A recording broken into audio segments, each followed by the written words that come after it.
bizga ota-onamiz ko'p vaqt ajratgan, lekin moddiy anaqalar nima deydi?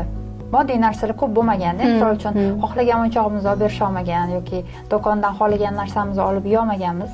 Lekin hozir buni aksi, hamma narsa bor, lekin ota-ona bolaga vaqt, mehr bera olmayapti, vaqt ajrata olmayapti. O'sha vaqt ajratish me'yori qanaqa o'zi, buni siz psixolog sifatida qanday tushunasiz o'zi bolaga vaqt ajratish deganini? Finansiviy qilish ota-onani mehr ko'rsatishi.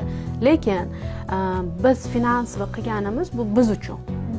Farzandimizga u narsa kerak emas.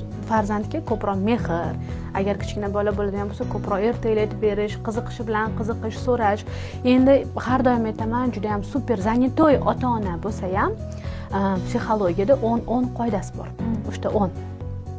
Ertalab 10 daqiqa. Deylik, maktabga kuzatayotgan vaqtingizda farzandingizga yaxshi tilaklarni berish, ya'ni kun affirmatsiyasi deymiz, psixologlar tilida aytadigan bo'lsak, bolaga faqatgina yaxshi yo'nalishi, yaxshi so'zlarni aytib rivojlantirish. Men senga ishonaman.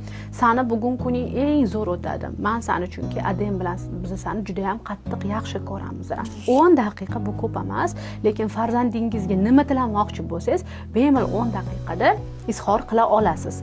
Keyingisi maktabdan kelgandagi davr, ya'ni hozir ko'pchilik ota-onalar baribir ham частный maktablarga berishgan, hattoki davlat maktablarida ham bola 4-5 gacha bar darslarini qilib, prodlyonkada o'tirib keladi.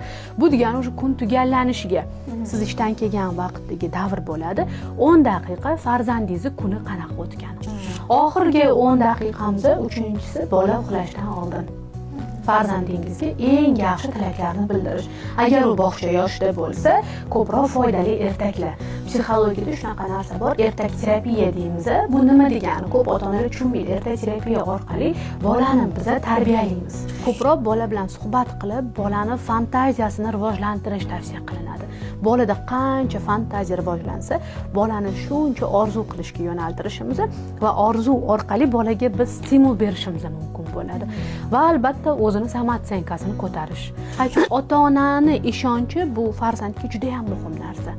Agar shu 3ta 10 ni qila olsa, bu ota-onada juda ham farzandiga nisbatan mehr, vaqt ajratishi ham va o'z navbatida eng kerakli ba'ziviy tilaklarni bildirishi, ba'ziviy bolaga har doim biza убежденияларni tiqamiz, e'tiqodlarni yoki bo'lmasa nastroykani baribir ildiz bu ota-ona beradi-da.